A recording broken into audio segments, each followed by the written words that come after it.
दोस्तों, वसुधा में अब एक ऐसा ट्विस्ट आने वाला है जो देखकर आपका दिल बैठ जाएगा। जी हाँ दोस्तों, जिस वसुधा ने इतनी मुश्किलों के बाद अपना अचार का बिजनेस शुरू किया था, जिसने अपने हाथों से मसाले पीसे थे, जिसने रात दिन मेहनत करके अचार बनाया था, उसी वसुधा के सामने अब एक ऐसी चुनौती आ गई है जो उसकी पूरी हिम्मत को परखने वाली है। दादी हुकुम ने एक शर्त रख दी है और इस शर्त में कोई नरमी नहीं है। वसुधा को 7 दिनों के अंदर 200 बोतल अचार बेचना होगा और सबसे बड़ी बात यह है कि इस काम में वो घर के किसी भी सदस्य की मदद नहीं ले सकती। पूरा प्रचार उसे खुद करना होगा, पूरी बिक्री उसे खुद करनी होगी, बिल्कुल अकेले। दोस्तों, वसुधा ने यह चुनौती स्वीकार कर ली। उसने हिम्मत दिखाई और कहा कि वो किसी को भी इस काम में शामिल नहीं करेगी। लेकिन जब वो पहले दिन बाजार पहुंची तो जो हुआ वो किसी ने नहीं सोचा था। एक भी बोतल नहीं बिकी, ना एक, ना दो, बिल्कुल 0। दोस्तों, घर में सबको लग रहा था कि वसुधा कम से कम 20-25 बोतल तो बेच ही लाएगी। लेकिन जब उसके खाली हाथ घर वापस आने की खबर आई तो सबके होश उड़ गए। सबसे बड़ा झटका दादीसा को लगा, क्योंकि उन्हें वसुधा से बहुत उम्मीदें थीं और अब वो उम्मीदें टूटती नजर आ रही हैं। दोस्तों, वहीं दूसरी तरफ समर, जो वसुधा को हराने के लिए हाथ धोकर पीछे पड़ा हुआ है, वो इस मौके का पूरा फायदा उठाने की कोशिश में लगा है। और देव, जो कि वसुधा की मदद करना चाहता था लेकिन शर्त की वजह से कुछ नहीं कर सकता, वो अब उसे हिम्मत देने में लगा हुआ है। दोस्तों, क्या वसुधा इस चुनौती को पार कर पाएगी? क्या वो 7 दिनों में 200 बोतल बेच पाएगी या फिर दादीसा की उम्मीदें टूट जाएंगी? यह सब जानने के लिए इस वीडियो को पूरा देखना, और जो लोग अभी तक चैनल पर नए हैं वो अभी सब्सक्राइब कर लें। दोस्तों, आज की कहानी शुरू होती है उस पल से जब घर में एक बहुत बड़ी चुनौती तय हुई। जी हाँ दोस्तों, यह चुनौती सिर्फ वसुधा के लिए नहीं थी, यह चुनौती पूरे परिवार के सामने तय हुई थी और इसीलिए इसका परिणाम भी पूरे परिवार के सामने ही लाया जाना था। दादी हुकुम ने साफ साफ कह दिया कि वसुधा को 7 दिनों के अंदर 200 बोतल अचार बेचना होगा और यह काम उसे बिल्कुल अकेले करना होगा। कोई मदद नहीं, कोई सहारा नहीं, न देव की मदद, न घर के किसी और सदस्य की मदद। पूरा प्रचार और पूरी बिक्री वसुधा को खुद अपने दम पर करनी होगी। दोस्तों, यह शर्त सुनकर किसी का भी दिल कांप जाए। 200 बोतल, 7 दिन, और वो भी अकेले।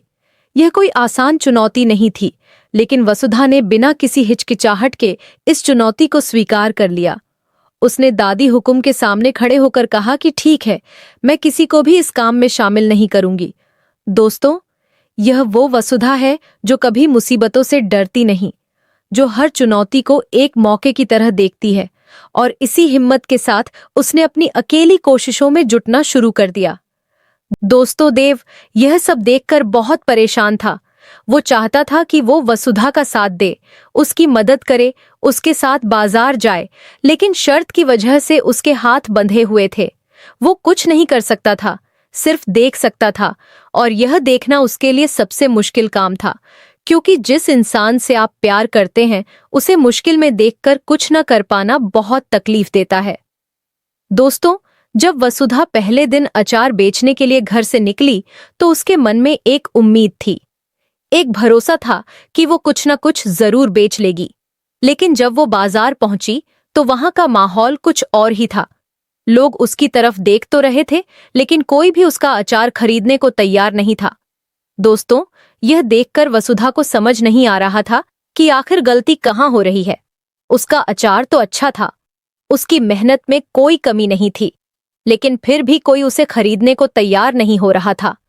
दोस्तों, घर में सब इंतजार कर रहे थे कि वसुधा शाम को कुछ ना कुछ लेकर जरूर आएगी।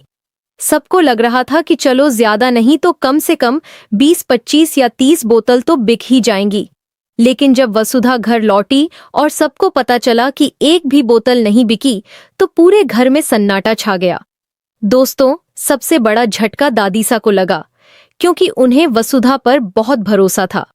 उन्हें लगता था कि वसु जरूर कुछ ना कुछ करके दिखाएगी, और अब जब उनकी उम्मीदें इस तरह से टूटती नजर आ रही हैं तो उनके चेहरे पर निराशा साफ झलक रही है। दोस्तों, इस सब के बीच समर भी अपना खेल खेल रहा है। समर, जो वसुधा को हराने के लिए हाथ धोकर पीछे पड़ा हुआ है, वो इस मौके को अपने फायदे के लिए इस्तेमाल करने की पूरी कोशिश में है। क्या समर ने ही पर्दे के पीछे से कुछ ऐसा किया है जिससे वसुधा का अचार नहीं बिक पाया, या फिर यह सिर्फ बाजार की मुश्किलें हैं? यह सवाल अब कहानी में सबसे बड़ा बन गया है। दोस्तों, वसुधा पहले दिन पूरी तरह से नाकाम रही। उसकी हिम्मत टूटने के करीब है, लेकिन देव उसे मोटिवेट करने की कोशिश में लगा हुआ है। क्या वसुधा दूसरे दिन कुछ बेच पाएगी, या फिर यह नाकामी उसका हौसला पूरी तरह तोड़ देगी? और सबसे बड़ी बात, क्या वो 7 दिनों में 200 बोतल का यह मुश्किल टारगेट पूरा कर पाएगी? यह जानने के लिए आगे पढ़ते रहिए, क्योंकि अभी कहानी का सबसे रोमांचक हिस्सा बाकी है।